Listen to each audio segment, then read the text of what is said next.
Transportation Committee. Today is Monday, May 22nd. I'm Darrell O'Quinn, and I have with me Councilors Tate and Woods, who together we all make up the Transportation Committee. First item of business today is consideration of the minutes from the April 24th committee meeting. If there are no additions or corrections, we'll consider a motion to approve those. Move approval of the April 24th minutes. Second. All in favor, say aye. Aye. Aye, that motion passes.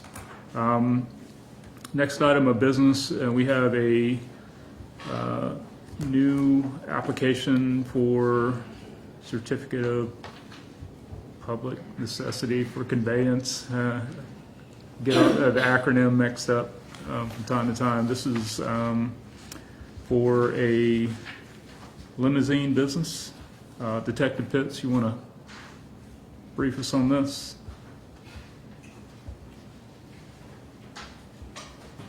Mr. Chair, we have a new application for a limousine service, excuse me, on-time transportation, entertainment Detective LLC. Pitts, if you would, just, Oh, yes, sit in. yeah, It's in the high chair. yeah. Our mics have a hard time picking anybody up from far away. Mr. Chair, we have a new application for a limousine service, on-time transportation, entertainment LLC. Mr. Quinn Little and Mr. Little had met the necessary requirements to move forward with the application. Okay. I guess, all right, so all of the requirements have been met. Is Mr. Little here? Yes. All right. Mr. Little, we'll give you the opportunity just to come and tell us what you're doing. If you would, just don't be afraid. We don't bite. Yeah. Doing well. So you're based here in the city of Birmingham. Looks like probably District 1. So, yep, just a limousine service, right? Yes, sir. All right. And one permit. I assume it's a standard limousine service. Yes, sir. All right. Good deal. Any questions from the committee? Yeah, so I mean, we're more than happy to add businesses and limousines to District 1. So I think at this time I'll move approval of the item. Don't be biased to District 1, okay? It's now, it's okay? Yeah. All right, I second the motion. All right. I have a motion and a second. All in favor, say aye. Aye. Aye. Thank you. Appreciate it. Yeah, Thank you. so the permit will be recommended to the council for approval, so it'll appear likely next week on the council agenda. I appreciate y'all. Yep, thank you. All right, next on the agenda, we have Mr. Andre Davis from the Birmingham Parking Authority here to give us an update.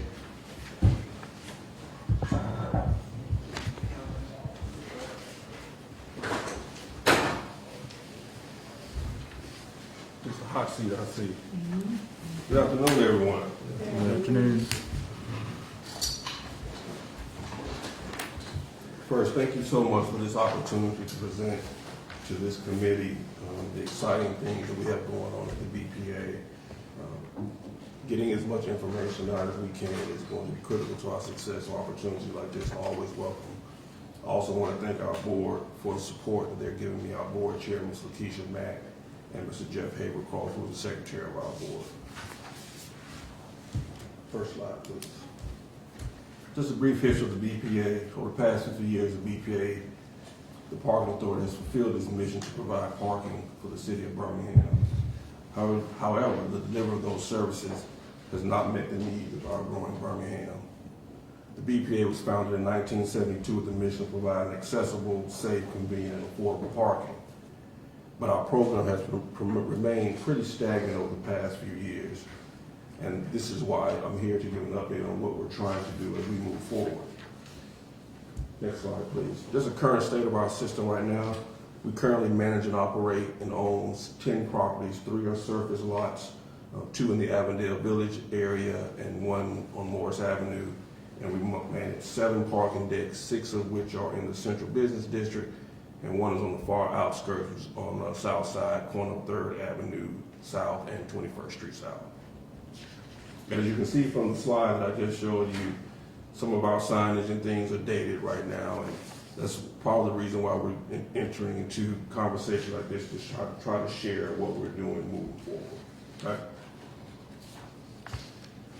The mission of the BPA is to provide and operate accessible, safe, convenient, and affordable parking to serve the needs of our rapidly growing city of Birmingham by educating, informing, and collaborating with partners in the Birmingham public. Now, in principle, we are meeting this mission. However, the manner in which we serve our community needs drastic improvement. We've created a new vision for the BPA. The Birmingham Parking Authority is an organization that's based on excellence. We want to be an entity that is known for its commitment to the community by creating an effective, efficient, and sustainable parking operation. It is the community's first choice in parking partnership. We want to embrace and be a positive presence in the Birmingham community, and we want to be recognized as an integral part to this community. Recognizing the authority's mission, we want to set priorities as we move forward. Our priorities represent what is most important to us as an organization. These 3 initiatives will be our guide through which we examine everything we do here in the community. 1, we must support economic development in Birmingham. The city of Birmingham continues to see unprecedented opportunities to grow the downtown Central Business District and support the community with creative and groundbreaking projects. The BPA wants to support the continued growth in economic opportunity. But how do we support this growth? We must support growth through partnerships and leasing opportunities that engage development and support new construction.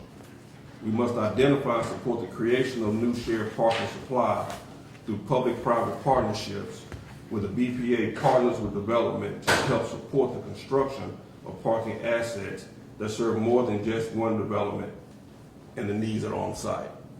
This also affords us an opportunity to acquire new parking assets without so much upfront expenditures from our budgets. Secondly, we need to create a unified and high-quality parking experience for our customers. Today, there are 3 components to parking in Birmingham. The BPA, which manages off-street parking, the city, which manages on-street parking, and then we have the private lots, which are on and off-street. It is critical to the customer experience to view these as one parking system that supports trip-ins in downtown Birmingham. We need to improve the performance of the BPA system to meet the needs of existing and future customers. This includes optimizing utilization, considering unique opportunities to leverage BPA spaces, and defining data-driven decision-making to support effective operations and management. We must also help to improve the on-street system through collaborative management and communications so that the customers know better how and where to park, and the public system is better balanced to support the business needs. Supporting a more effective creation of private parking for development through public-private partnerships that create new public parking locations in conjunction with the new development. Additionally, seeking out and accomplishing the creation of new public parking through lease and management agreements with the private sector. Again, acquiring new assets without expending so much upfront money from the BPA. Thirdly, we must leverage technology for innovation. About 5 or 6 years ago, the BPA replaced all parking control equipment in its facilities. This was the first step in developing a more customer-friendly and efficiently managed parking system. The next steps include, but are not limited to, enhancing safety and security. This includes things like lighting, cameras and monitoring systems, physical security, which includes doorways and entry points, and staffing. We also must address maintenance. We must ensure that we have a sound preventive maintenance plan and equipment upgrades and reinvest into our facilities. The last is administration and human resources. We must modernize the way we do things here at the BPA. We must make sure that we are staffed adequately and make sure that the people that we have on our team are adequately trained and properly qualified to do the job that they're hired to do. A key for my operation is using data to make decisions. Historically, the BPA has not done a great job of using the data to make decisions and recommendations moving forward. Now we're going to use KPIs, key performance indicators, to help us move forward and help us make recommendations to this committee on how we need to move forward. We need to move forward strategically and not just on a whim or what, for lack of a better term, the flavor of the day. Next slide, please. Some current projects we're working on right now. We have just completed a conditions assessment of all of our parking facilities. That report will be discussed with the committee at a later time. And we have also done an operational assessment where we're looking at every aspect of our organization, from top to bottom, from the seat that I sit in all the way down to the lowest man on the totem pole, to make sure that we are running an efficient and effective organization.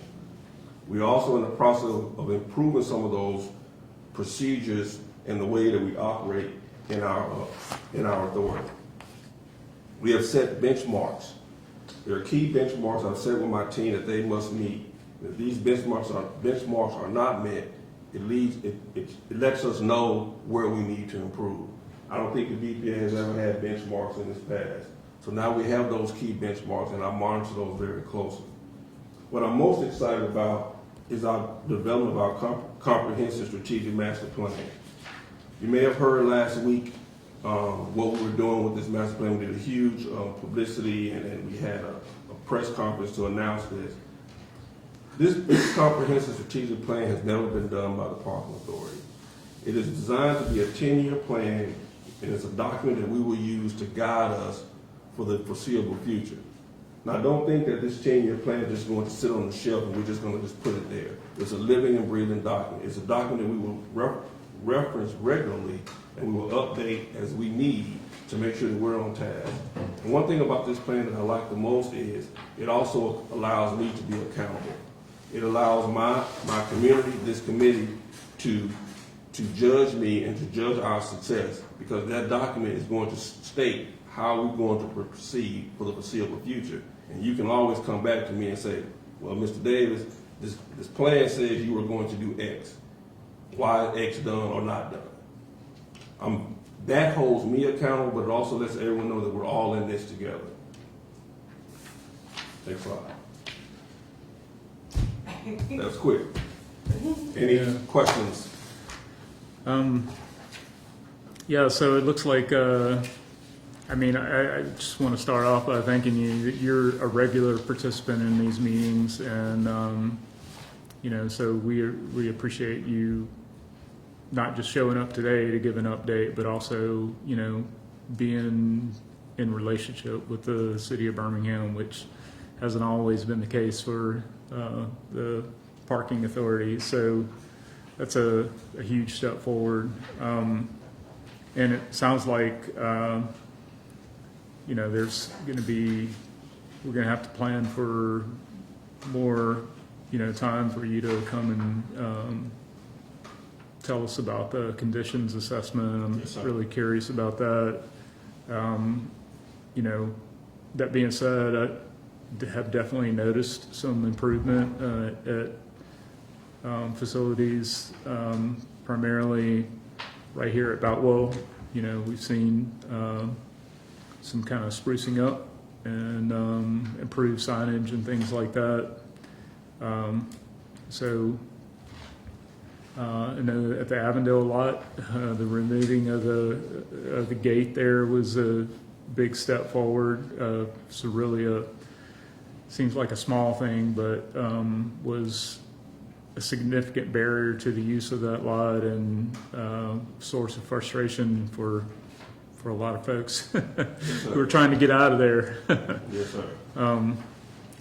But anyway, so yeah, we're seeing some improvement across the board, and look forward to more to come. I guess the main question that I have is how can the city of Birmingham be a better partner to the parking authority to help realize all of these priorities and goals? Well, the first thing is about participating. Again, one thing I learned, I've been at the BPA now about 15 months.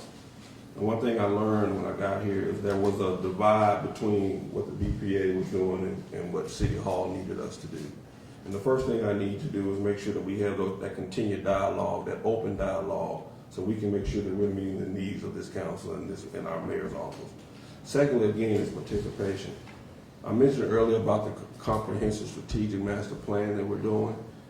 On our website, there are some links that, based on your particular category, there are surveys that we would need our community to fill out. These surveys will afford our consultant team. We have two national consultants who are helping us with this parking study, but this will give them background information on what things they need to focus on.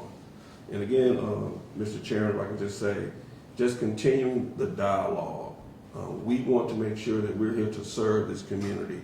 I understand in the past that has not always been the understanding of the authority, but I assure you that as long as I'm there, we are going to be serving this administration and making sure that we are meeting the needs that you have for us. We are no longer going to be antagonistic or a hindrance to progress. We are going to be supporters of progress in everything that we do. All right. Other questions from committee members? Yeah, like I said, appreciate your approach. I'm a fan of tangible measurables, and so I think that gives everybody the opportunity to kind of follow along and see how fast we're progressing, where we're struggling. And so kind of just wanted to ask about, because you mentioned new acquisition several times, and so kind of wanted to ask about like current capacity, like in regards to like maximizing, I'll just say revenue based on the current capacity, and then kind of marrying that up into what expansion looks like. Great question. We currently have about 8,100 parking spaces in our inventory. And without going into all the details of parking, there is a method to the madness of how you manage parking. And for a long time, this business community, our community, has heard that our decks are full. When in reality, when you roll by our decks, they were only at about maybe 30 to 45% occupied. But we were constantly sending the message that we were full. But that's because the assets weren't managed properly, which definitely had a negative impact on the revenue we could generate. Now we use what we call oversell ratios. I constantly look at data to let me know, okay, while this deck may have 1,000 spaces, I can oversell that, because at the end of the day, we just need to make sure that our customer, when they get to that facility, they have a place to park. One deck may have an oversell ratio of 1 to 3.5. Another deck may have a oversell ratio of 1 to 8. Each one has to be looked at uniquely because you have a different type of park or parking in each one of those assets. Another thing, Mr. Council, we need to look at too is our rate structure. Now, I'm not here saying that we're going to increase parking rates, but I will say that our rates are very nominal compared to other municipalities. I will say that our rates have not been adjusted in a number of years. But again, how we look at all of that and how we partner that with the developers in the community. When I initially was hired, there was a big push to build a new parking deck, but I pumped the brakes on that a little bit because I said, first, let's determine if that is necessary. Now, while that may not be necessary in 2022, we have to look at where are we going, what does 23, 24, 25, 26 look like, so that we can be ahead of the game as opposed to waiting on development to come and then trying to build a parking deck later. Yeah, one of the things that, talking about you mentioned what parking looks like currently in the city of Birmingham, where we have, the BPA facilities that are managed, of course, by you all, on-street parking that's managed by the city of Birmingham, and then all of the private sector, whether it's surface lots or structured parking, and there really hasn't been, any cross communication. In an ideal setting, all of that kind of works together, and especially from a rate perspective, it's important to that the rates be proper for the different forms of parking, For example, on-street parking is like the premium parking. It's the one that's, most convenient to the street and the one a lot of folks, tend to look for first. So, it ought to command a higher price, which would help, drive or help incentivize folks to park in the structured facilities.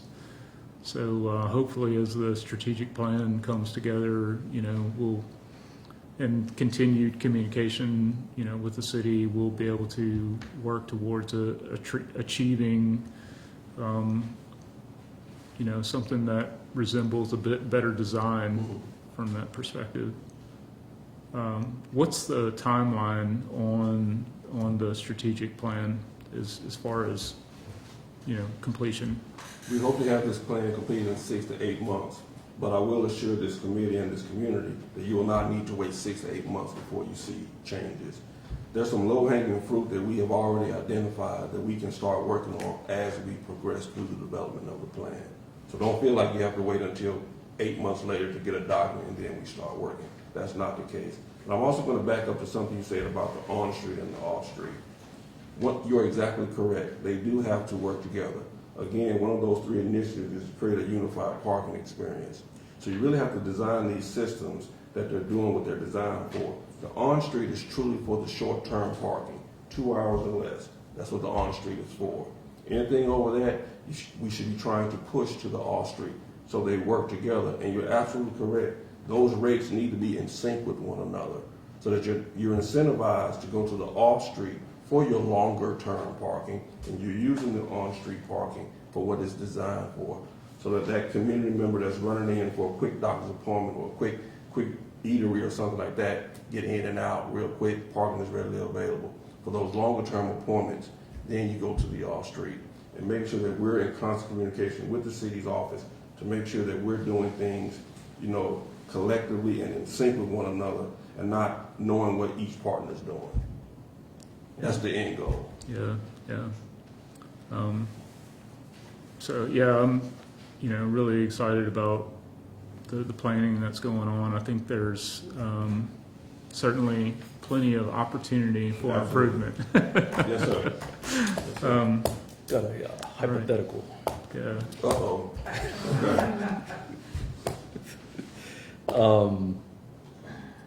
In a scenario where BPA was responsible for on-street, is that something that you feel like could be rolled into what y'all's operation is? Say hypothetical. Hypothetically, long-term, yes. But I'm going to be very transparent and honest. Today, the BPA is not ready to accept that challenge. We have some things that we have to work on internally first. However, as we develop our strategic plan, there is a component of on-street parking that is already being considered as part of this plan. But again, hypothetically, Yeah. one place is probably ideal. Regardless of who's collecting and getting the revenue, having one manager is the key, because that way everybody's doing the things the same way. It's not about the revenue with me. It's about that unified parking experience. If anybody asks you, he asked that question. Yeah. I mean, just to give you, in response to that too, is that across the 10 facilities that BPA currently manages, there's roughly 8,000 parking spaces. The on-street, just the current metered on-street parking spaces is about 5,000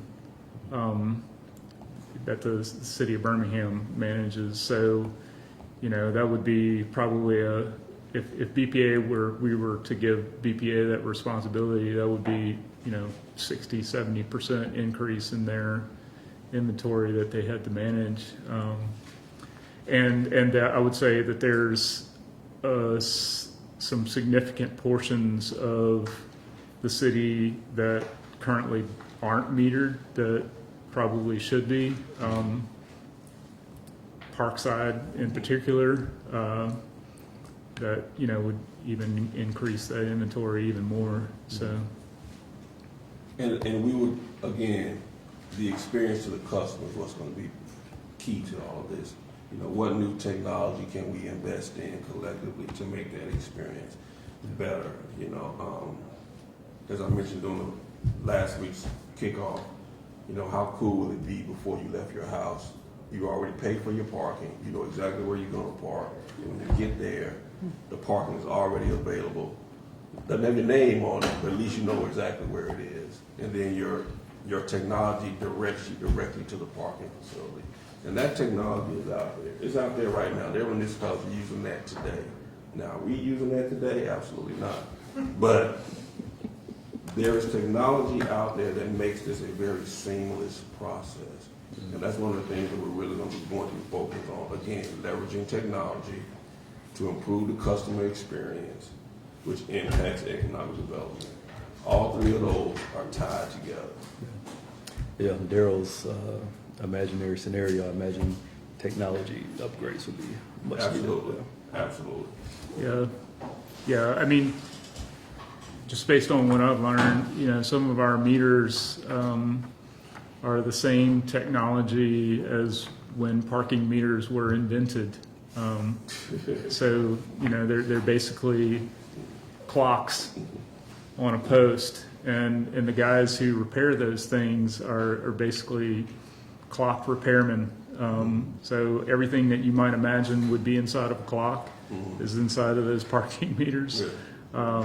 And certainly there's, you know, better ways of doing that actually don't even involve having something, you know, on a post next to a parking space. So, Yeah, absolutely. And again, going back to your question, Councilman Woods, you know, with the revenue, we have to create a culture of compliance.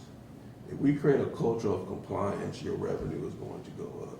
You know, we need to make sure that, you know, writing citations for overtime parking is not designed to punish those who break the rules. It's designed to protect those who follow the rules. Okay, so to make sure that those citizens who need that parking can find it when they need it. And that's the environment that we need to be that's the system we need to be focused on. We need to create a culture of compliance to protect those who want to follow the rules. thank you. Again, I appreciate this opportunity. Welcome to come back anytime and follow up. Thank you all so I got much. a Appreciate quick it. Yes, ma'am. response. I just want to thank you, you know, for your presentation, and what really intrigued me was you talked about data. Mhm. Very important and good to hear somebody, talking about using data to support decisions, because I think a lot of times those that are empowered have made decisions based off of what we think and not support documentation to prove what is needed. And also to your last comment about holding people accountable and being in compliance, you know, I think this will come with a lot of education, because people have gotten away with doing wrong for so long, and we're trying to steer people into the right direction. It does come with a teachable moment and some type of educational campaign. So I can appreciate, you know, what you presented here today and the strategic plan that you have going forward. Thank you so much. I appreciate the support. Thank you. Thank you. all. Just a quick mention, Councilor Tate, you and I have had a lot of conversation around private parking lots and towing. So we both know that we've been in conversation with the city attorney's office regarding making some amendments to our ordinances and addressing that issue. So tentatively, I'm hearing that June 7th is going to be a date where we'll have an opportunity to engage the public and present, you know, them what we're thinking about doing and getting some feedback. So I think we're trying to nail down a location and exact time to make that happen. Thank you. Yep. All right. So next up, we have Mr. Ron Matthew, who's the president and CEO of the Birmingham Airport Authority. You mind if I face the screen? Yeah, you can sit here. We can make Clinton move down. Let the record show. I just wanted to be able to face the screen. Sure. Well, thank you very much for giving me the opportunity to come here. It's been a little while since I was here. And we have a quick presentation to update you on a number of really exciting things that are going on at the airport.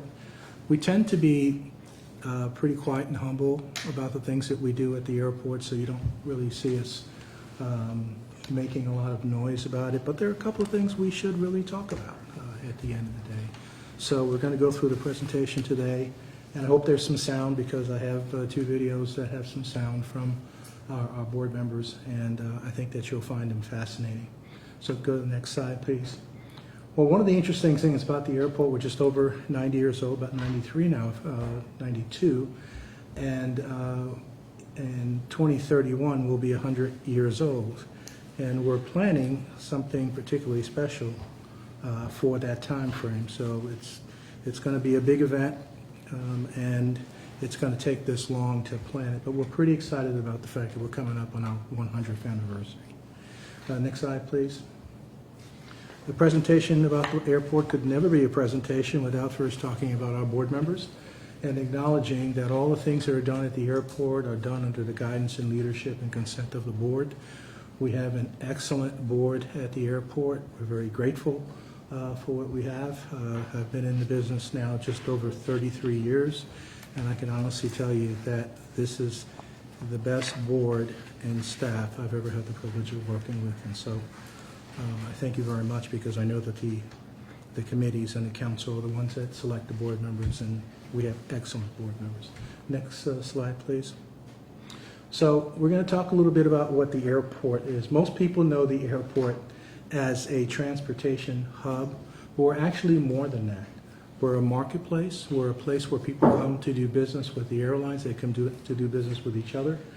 And more importantly, we're an economic generator for the community. We're going to spend some of our time talking about that today and talking about some of the impacts that the airport is currently making and what we're looking to make as we go forward in the future. Next slide, please. One of them does not typically receive tax dollars for the operation of the airport. And I say typically because what just happened a few years ago with the pandemic was the definition of atypical. And so we received CARES Act funds, so forth, to keep the airport operational and to help with the payroll of our employees. We are very grateful for that. We have thanked the administration. We've thanked our legislative delegation, because I can honestly tell you we were right on the verge of having to make some very difficult decisions. And we're thankful we didn't have to do that, and we're able to keep all of our employees employed and covered, and to protect their families during the pandemic. So the question is, how are airports funded, and what is the impact that we make? On the next slide, please. Back at the end of 2019, a survey was done of all the airports in the state and their economic impact. That was provided to Montgomery, to the legislators out there, in an attempt to try and generate more funds for the airports for capital work only.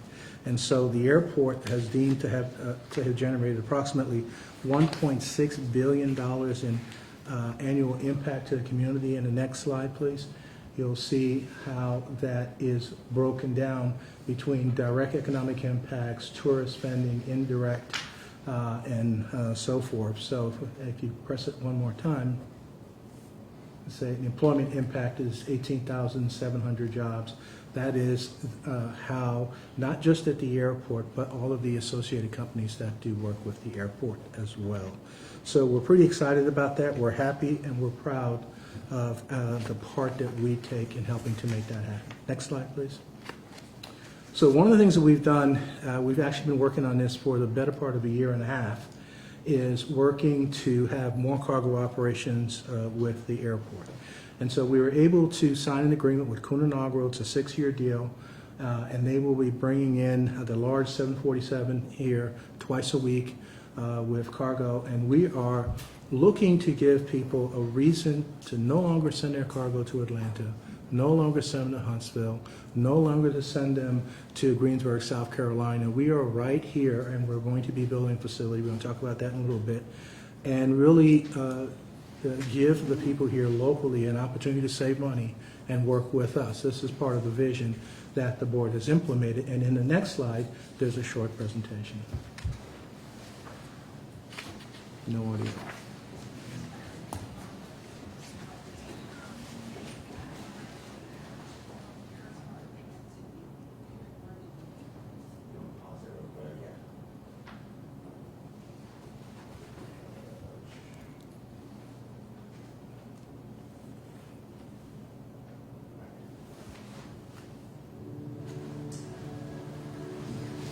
Let us think about what this moment represents.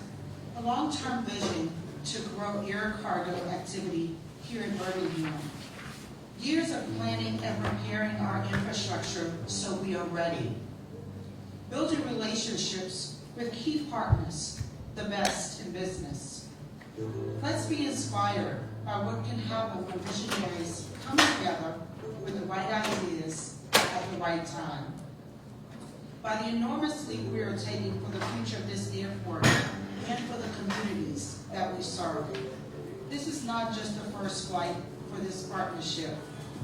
By creating new ways to attract global business to our community, we are solidifying the role this airport plays in the economic strength and continued growth of this region in the state of Alabama and the larger Southeast. Take it all in today. We want to be inspired by what you are about to witness. I thank to Kunago, to Atlas Air, to AGI, to Alliance Ground International. These are companies that know how to get things moving in Birmingham. And again, we thank all of you for sharing this moment with us and being a part of this very memorable day.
Thank you. We've taken to doing these types of videos so that the organization can have a memory of what it's done in the past. We tend to forget when we do really good things and focus when things are not so great. So we started doing this, and I think it's important that we remember what we do as an organization, its impact. On the next slide, we're going to start talking about the air traffic trends a little bit and the passengers at the airport. And really, at the end of the day, we have to make a business case for air service at the airport. Now, as some of you may know, American Airlines just added a flight to LaGuardia Airport, so now there's competition on the right, so it's American and Delta, and where there's competition, then there's better ticket prices as we go forward. So we're excited about that, and on the next slide, really it talks about what does it take to get an airline to come into our market.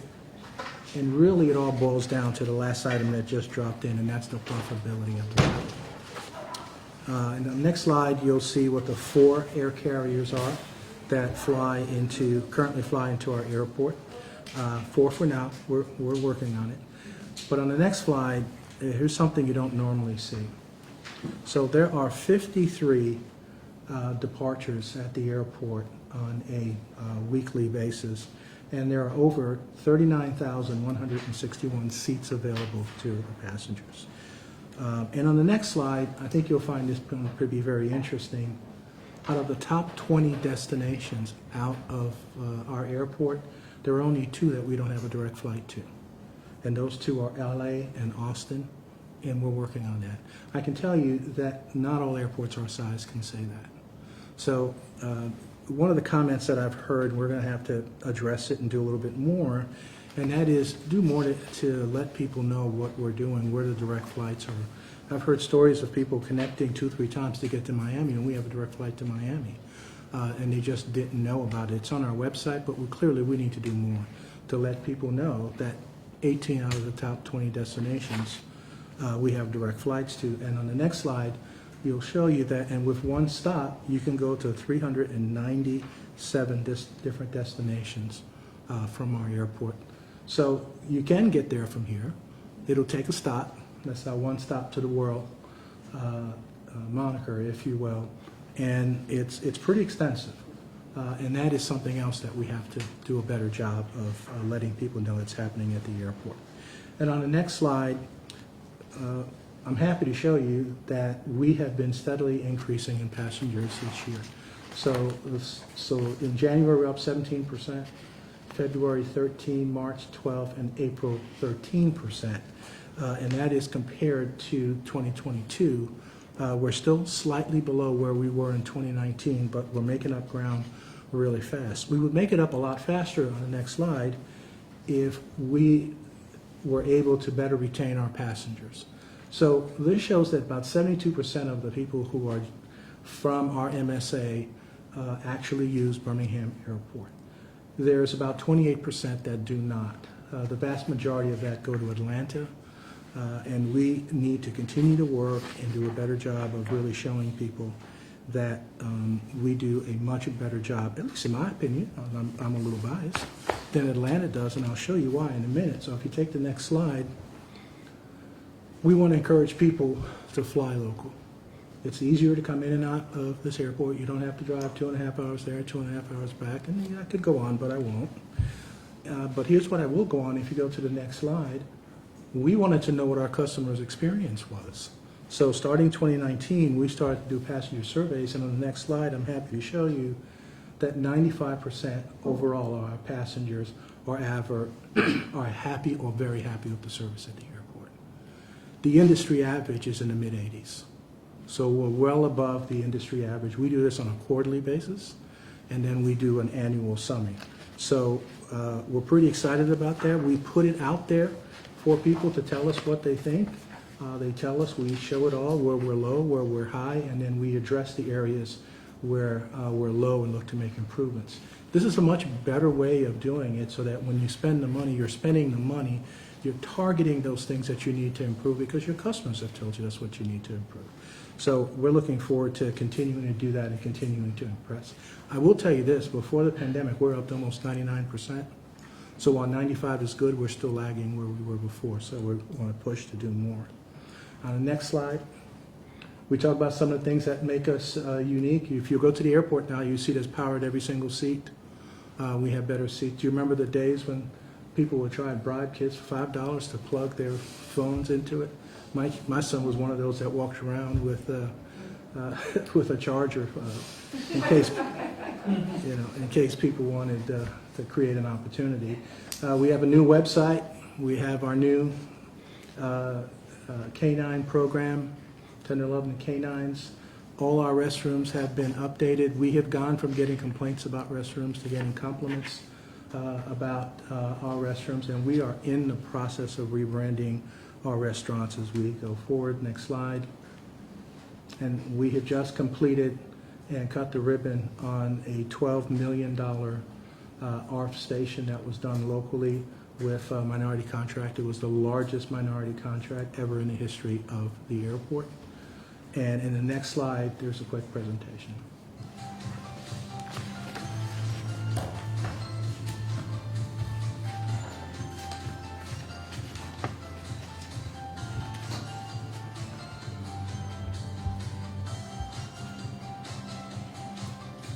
This building will serve a critical role at the airport long after we are here to see it.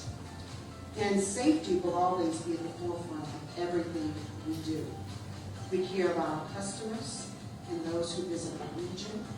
We want this community to have the best airport in the nation.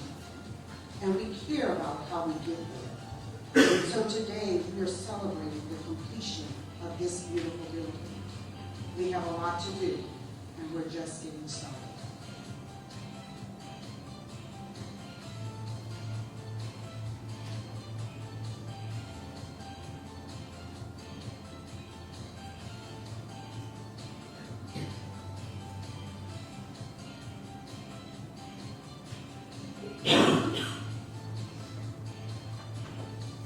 Having this new state-of-the-art fire station helps us continue to fulfill our mission, providing rapid, reliable, professional emergency services to not only the citizens of Birmingham and stakeholders of Birmingham, but all the people who come through the airport each day.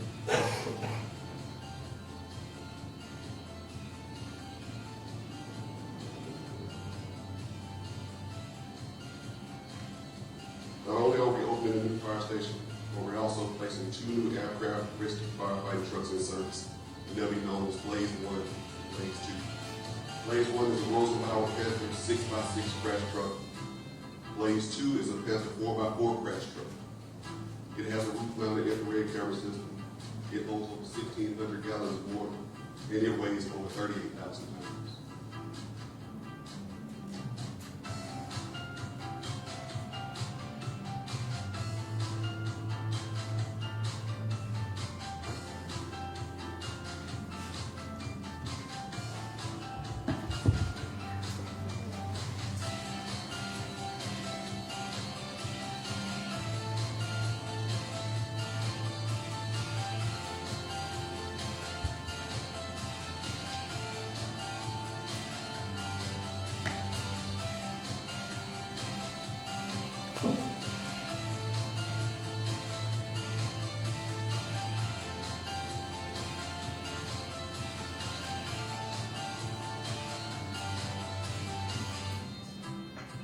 Okay. On the next slide, now that we've talked about the past and the present, so the question is, what's next? What's in our future? And on the next slide are 2 of my favorite quotes. You know, how can you predict the future? The best way to predict the future is to invent it. So when you reinvent yourself so that you can address and respond to the needs of the customers, what we have been doing, it puts you in a better position for the next quote, which is, the second best way to predict the future is to fund it. And in that regards, if you go to the next slide, I'd like to tell you some of the things that we're working on. 1, the new air cargo facility, $28 million. Millionaire is a new FBO on the east side. They will be investing $32 million in new facilities at the airport. The new west side FBO, that's currently Atlantic, is estimated to spend approximately $25 million to improve the area.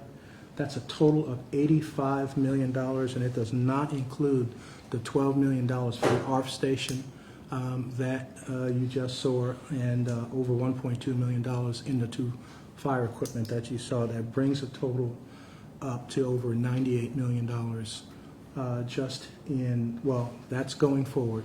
The board just approved the $28 million cargo facility, and this Wednesday, we're going to have the groundbreaking, and all board members, councilmen, excuse me, have been invited. We expect our board to be there. We're very excited What's about an this. FBO? FBO is the fixed-base operator at the airport. It's where there's flight training that goes on, there's maintenance that goes on, it's where people have their aircraft. That's where you have the corporate aircraft that come in and out of the airport. We have to serve the entire public, from those who are getting on airlines to those who are flying on business with the corporate jets. We serve the entire community, and we obtain revenue from the entire community as we go forward. And the last slide is the last slide. I'll be happy to answer any questions that anyone may have. Thank you very much for your patience, and I'm at your service. Awesome. Thank you very much for being here. Really appreciate it. So I'm curious, you mentioned that you've made some overtures to state leadership about the economic impact of the airport.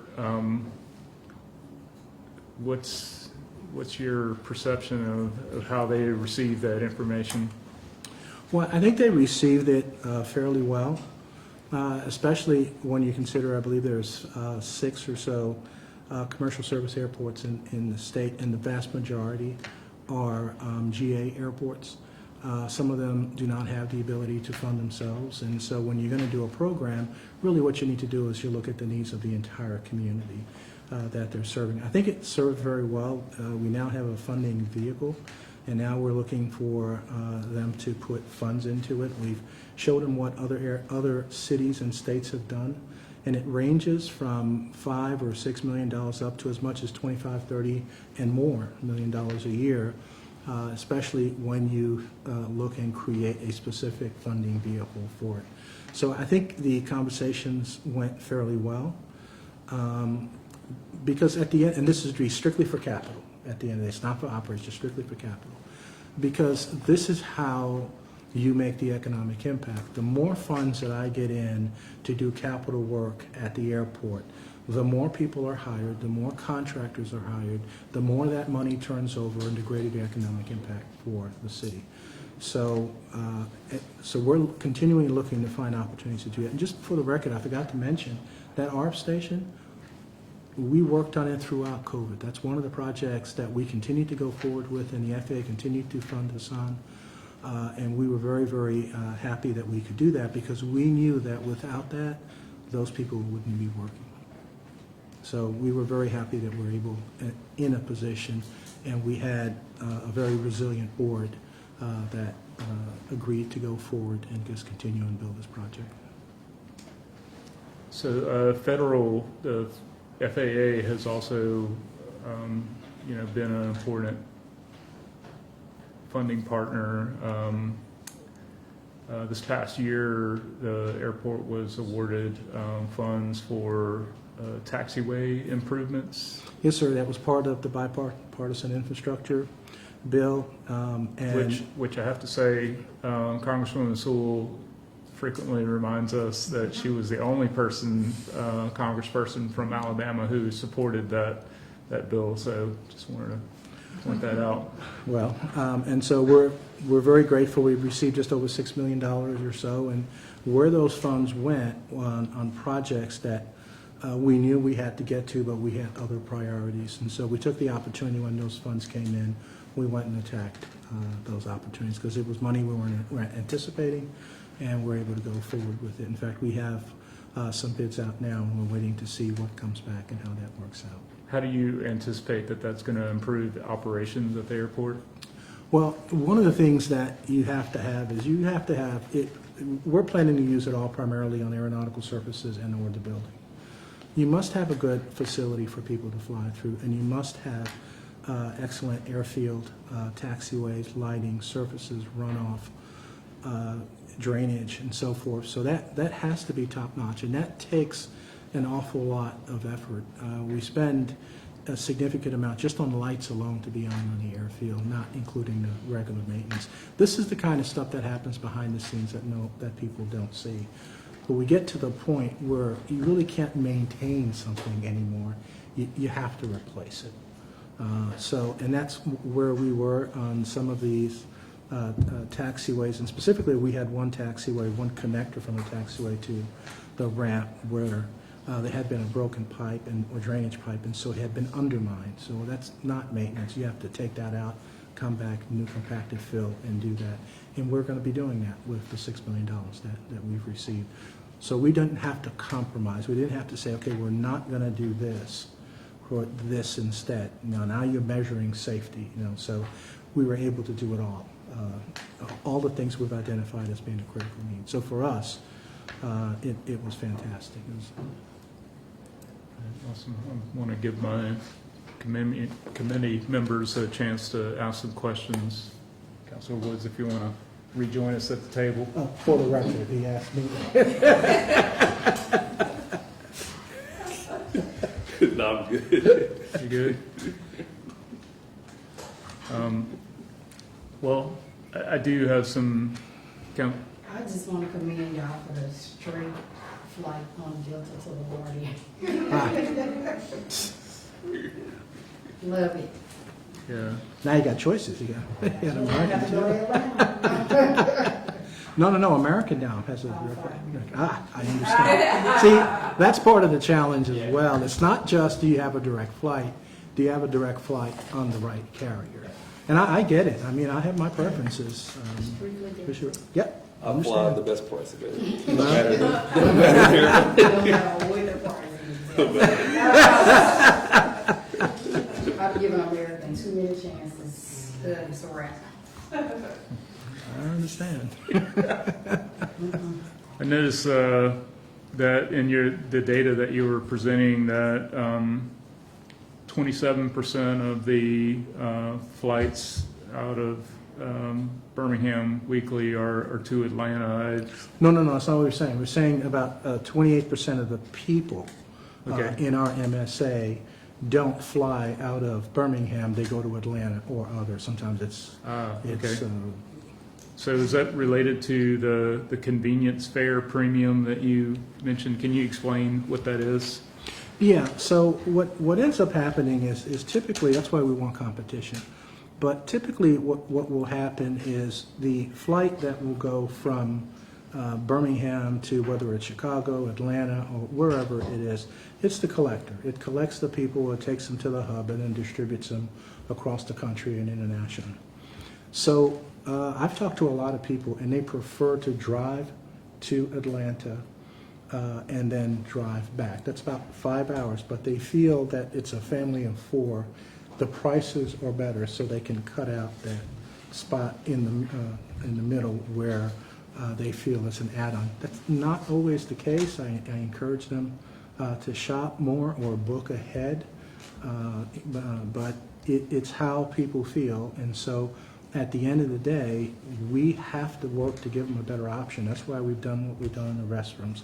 That's why we've done with the seats. We've just improved Wi-Fi. We've quadrupled the speed of the Wi-Fi. We've put in a cellular system in the terminal to make it more convenient for folks, because we're selling the convenience at the end of the day and also the routes. But there's no question about it, as a small hub airport, we'll never be in Atlanta that has direct flights to just about everywhere. We won't be that. But what we will be is an airport that is more convenient, easier to come in and go, and hopefully be a lot friendlier. And as we do more of that and people run into frustrations, we tell them, come on over, we've got a better option for you. Well, that's pretty astounding statistics. I mean, 27% is a big portion of the market share. Significant. Yeah. It's significant. People have choices, and our job is to give them a better choice. Yeah. I know that CEO of our transit authority is a big fan, and often takes public transportation to get out to the airport for her flights. I've seen her. Yeah. So I know there's lots of. I'm just thinking about what we can do on that front in terms of public transportation to make it more convenient for folks to get to the airport, and maybe think twice about making that drive to Atlanta. That's an interesting problem to consider, but definitely represents a huge opportunity for the airport to recapture some of that market share. Yeah, and I think some of it, people don't know that we have direct flights to 18 of our top 20 destinations. And so part of my challenge is to really try to figure that out and figure out how to let people know. And to that end, we're going to be doing some focus groups again in the near future, because we need to really understand the reason why people are doing this and understand how we can be a better option. If you don't understand it, if you don't measure it, then you can't manage it at the end of the day. You're just swinging wild. And I'm hopeful that we can make an impact. Lastly, I want to know more about the comfort dogs. Yes. Tell me, this is new to me. Tell me more about that. Oh, it's a really great program, and you know, I've got a number of stories that I've heard, all very emotional stories of people. I mean, I implemented this program not only here but on my last airport, and I'll tell you a story from there, and I'll tell you a story from there here. Story from there, this young kid, I was there, I saw this. This young kid was there. I guess he was about 4 or so, and he saw the dog and ran over to the dog and was petting the dog, rubbing his stomach, and he was talking to him the whole time, and their parents are standing there petrified. And so we went over. I'm like, you don't need to worry. You know, we've vetted these dogs. Everything is fine, and God forbid something goes wrong, we got great insurance. I was trying to make them laugh. I was trying to make them laugh, and they said, no, you don't understand. This is the first time he's spoken. Oh my He has God. never said a word up until now. He was in the autistic spectrum. And animals have a way of bringing out the best in people at times. Story from there, story from here. We had a lady who was on a flight out. She was obviously upset, and her mom had just passed away. And she was, I believe she was flying back after the funeral. And she was there with one of the dogs. I believe it was, I can't remember if it was the golden doodle or the poodle. And she was just there laying on the floor with the dog for about 15 minutes. So we walked around like, well, what's going on here? She left, I came back, she's still on the floor with the dog. And then so after we heard the story that that was the only comfort that she has gotten. And after she was there with the dog, petting it, the dog was licking her face and so forth, she felt she could continue. So that tells you where her mind was. So it makes a difference in people's lives. The kids certainly love it. The adults love it. I won't tell you who, but one of our board members loved the dogs. They have a little jacket that says "Pet Me" on it, and he's said, "I'd love to get one of those jackets," and we presented him with one. What he does with it, I don't know, but the point is, it brings out that kind of childhood hubris in people. They get excited, and they're happy to see the dogs. And the dogs feel it, and they come to you, they roll on their belly, the kids play with them. And it helps to bring that stress and pressure of travel just down a little bit. Yeah. And it's been working fine. I think we instituted it just before Thanksgiving last year, and to rave reviews.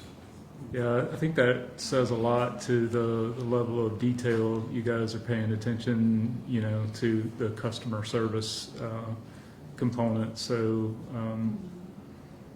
you know, good work, and thank you very much for coming and speaking with us. It's my truly pleasure. appreciate it. It's my pleasure. Thank you very much.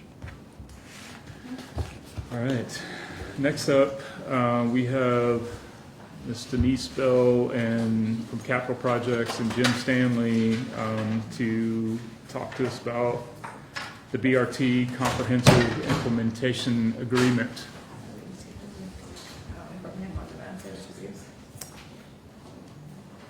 All right, I'm sorry. What are you? The Birmingham On-Demand Service Review. Okay, I see it got squashed together. Yeah. Let's go ahead and go with, we're running a little short on time, and the Budget and Finance Committee needs to get in here, so I want to make sure that we get the agreement out of the way. Good afternoon, Jim Stanley from the Office of City Attorney. I'll just start off explaining what we're doing. In 2018, the city had a comprehensive implementation agreement for the BRT with the Transit Authority. In that agreement, the city agreed to acquire some property in the Woodlawn area, which is where the East Terminus Station is, and then the city already owned the property on the west end where the old parking garage is, and to transfer those to the parking authority. The acquisitions were completed some time ago. The properties have been in the process of going through subdivision, and the final piece of the subdivision was approved and then recorded late last month. So we're now at a point we're ready to transfer the properties. So what we're presenting to the council, and it's on the agenda tomorrow, was maps showing what the actual properties, once they're subdivided, be transferred to the property. And I'll be glad, I know we provided the maps, they're extremely small once you reduce them, and I apologize for that. I'll be glad to answer any questions you have. Yeah, so for the western terminus, it would incorporate additional parking area. Yeah, Right. on the portion being retained by the city is where a lot of the library parking is, and there's interest in having, because there's just a few spaces for that terminus station there, but interest in allowing BRT patrons to park in some of those spaces. So we would work that out as we transfer the property. The city will, in retaining that property, will grant easement rights for parking for the BRT. And the fueling station is the city will still remain. Yes, yes. There's a fueling station there. That's ours. Okay. And on the eastern terminus, it's basically the full side of the, I guess that's the 5500 block of First Avenue North, where the station is located. It's the terminus along with the buildings next to it and the actual, there's another one at the end. Are you talking about that one? Yes, I think it's this parcel that's on the corner right across the Okay. street from the car dealership. Does the city retain ownership of that, or? No, I think that's transferred as well.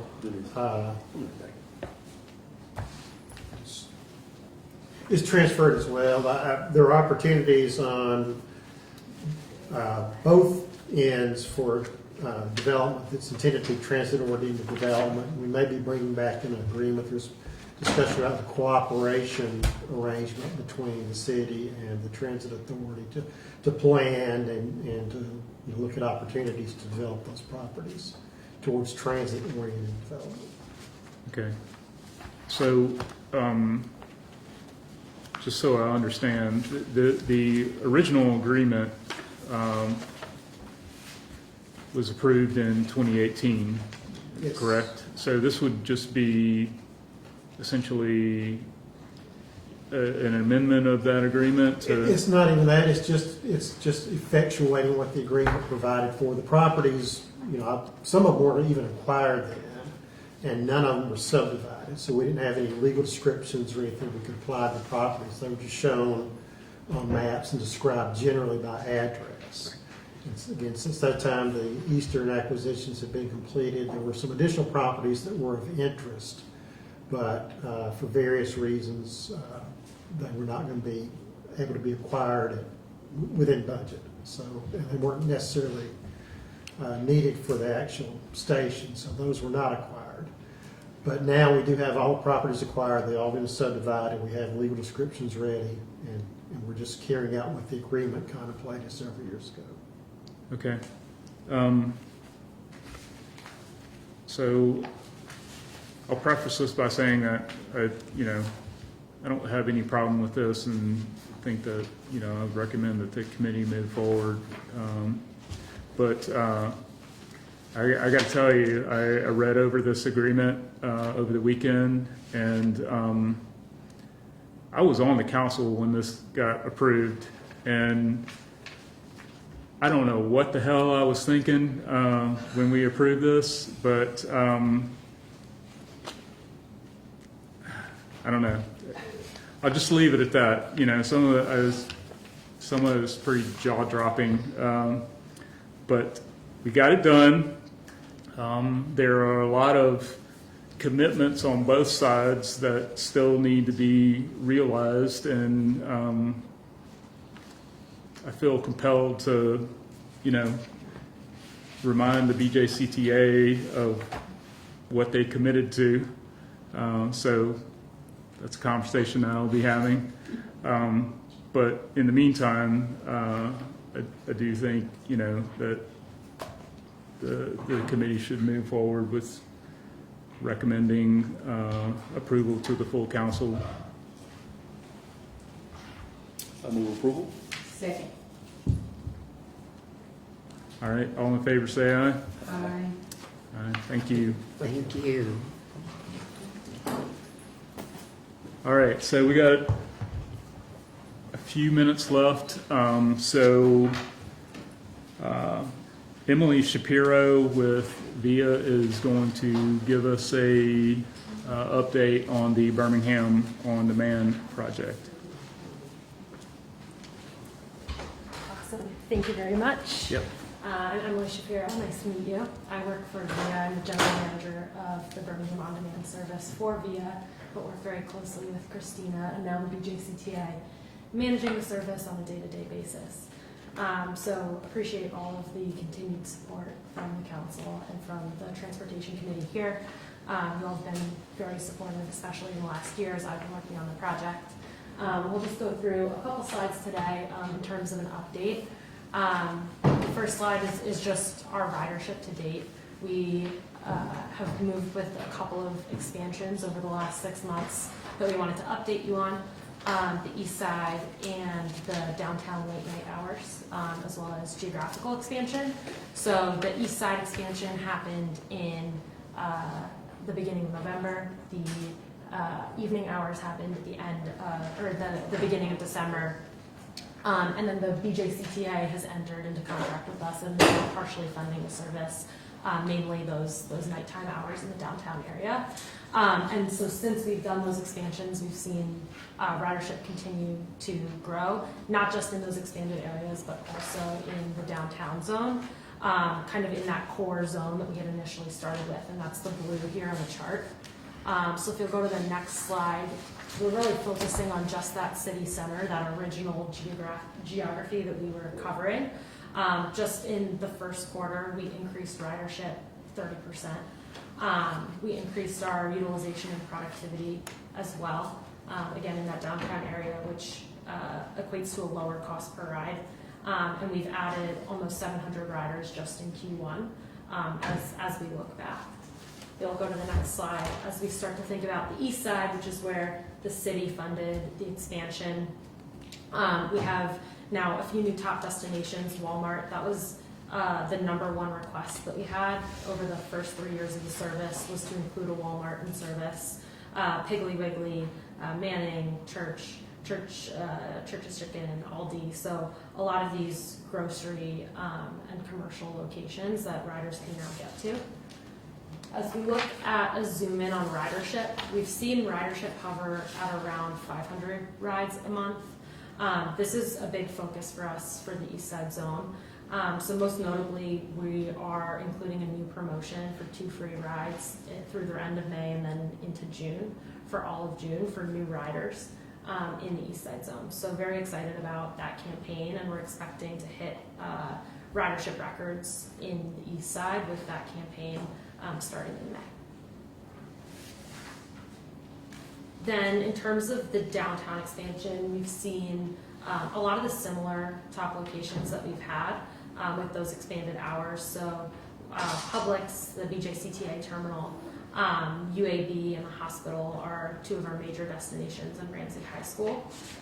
As we look at ridership month over month, if we'll go to the next slide, we've seen ridership here continue to expand. So those hours from 8 to 11, now that riders are familiar with those hours and they know that service is operating, ridership is continuing to grow, and we're expecting to get close to 1,500 rides just in that 7 p.m. to 11 p.m. hours. The BJCTA is co-funding with us in the month of May. So very excited about that continued expansion. One of the reasons that we're expecting to hit that ride record, if you'll go to the next slide, is bus route coverage. So as we continue to partner with the BJCTA, We're now covering 3 bus routes that they sunset just a week ago, the 12, the 18, and the 43. All 3 were pretty competitive with Birmingham On Demand, and we've discussed a lot over the last couple of months, how can we make Birmingham On Demand complementary to the fixed route system here rather than competitive? How do we make the 2 work together? We actually have a workshop directly after this where all 3 groups will be in the room together, and we're talking about how can we kind of continue that partnership going forward, especially now with the budget decisions that just came out in the last week or so, in terms of moving that budget over to the BJCTA and Birmingham On Demand living under their umbrella. How do we continue to make this kind of a part of the transit system rather than a separate piece of transit that's an option for riders? So this most recent expansion has only been live for 14 days. The bus routes shut down just 7 days ago, last Monday. So we're really excited to see how we can continue to support, and then how we can reallocate resources on the BJCTA side to improve the network as a whole. And then, so I think with that, on the last slide, it's been very exciting to see the growth of the program. It was initially funded in 2019 by the Community Foundation for Greater Birmingham. In 2020, the city took over. In 2022, the BJCTA jumped in, and now this year, the program should be fully moving over under the MAX umbrella. So really excited to see how this continues to evolve, and excited for what comes out of this workshop today to figure out how we can make these as complementary as possible. Thank you for the update. I'm really surprised by the numbers for the BJCTA night zone. That's pretty impressive to see that type of utilization, just for a few hours in the evening. So that's good. And I know that as part of the changes that went into effect on the 15th, with certain routes being changed up, or that the part of what was envisioned for that was expansion of the city center zone. Have we done that? Yeah, so we just did that last week, or 2 Okay. weeks ago, so we did it a week ahead of the bus route changes. So now you can see the smaller graph in the top left is what the borders were before. In the bottom right, you can see that we covered, the biggest geographical change was the coverage of the zoo and that area. That was the 43 bus route. And then the 12 and the 18 were actually almost fully covered by the downtown area already. So they were in the nighttime larger geography. We now expanded the daytime geography to cover those hours as well. All right. So from a geographical standpoint, it actually wasn't too much of a change. The biggest change during the daytime was around this 0.4 at the top.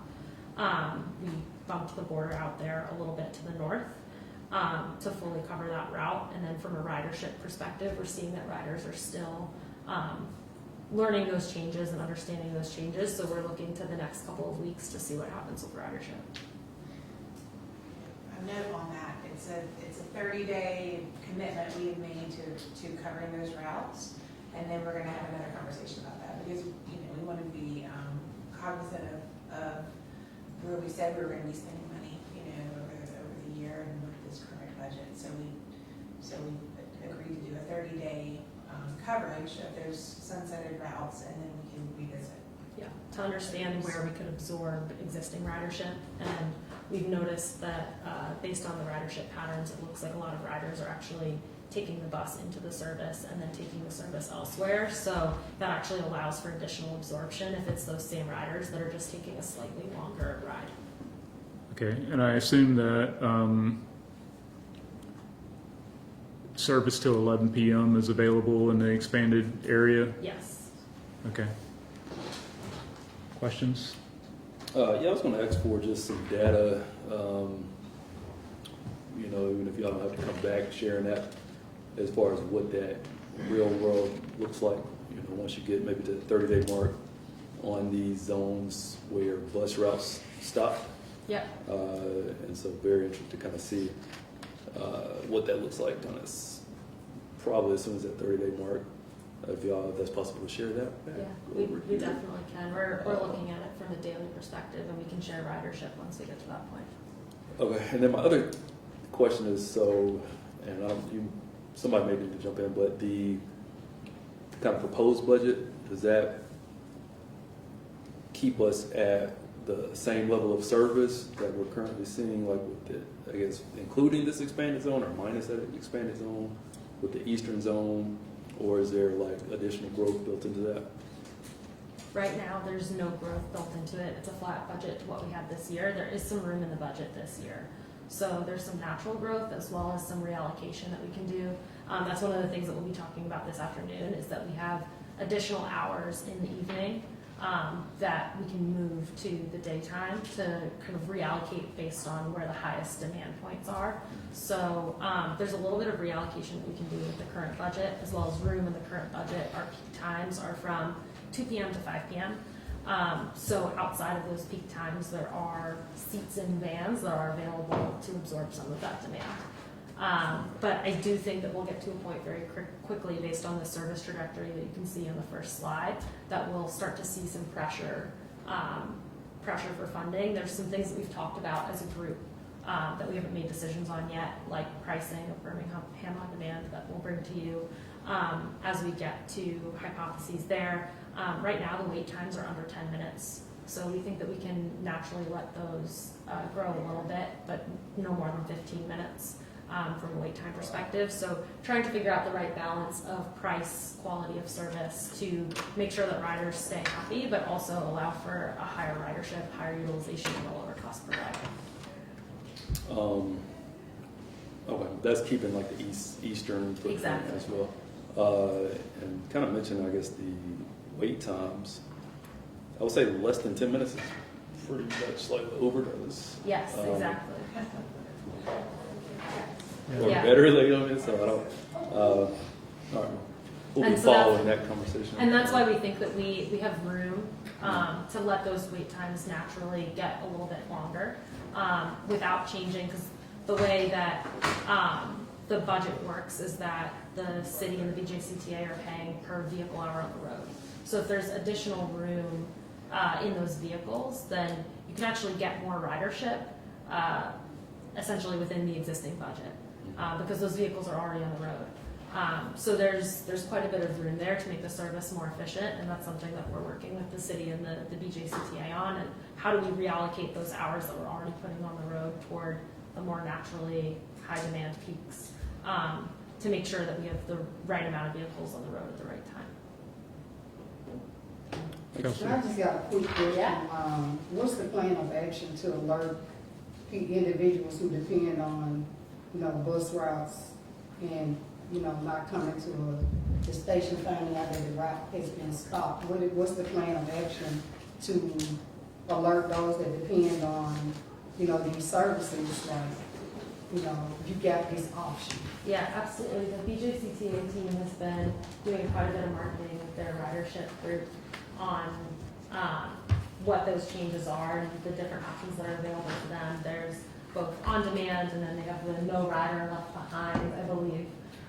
So there's a couple of different communication pieces that they're doing in addition to us communicating through Birmingham On Demand, the expanded service.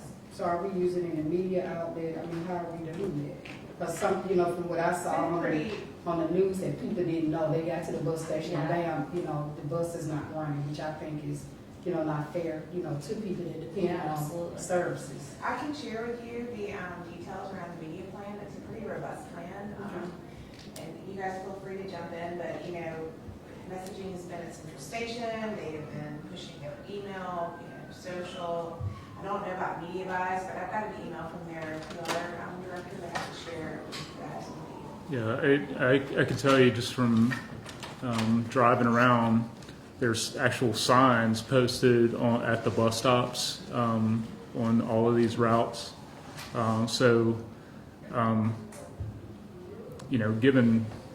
Given that if you have to go to the bus stop to get the bus, I would think that you would see the sign posted at the bus stop. So, but in any case, we have got to get out of here to make room for budget and finance.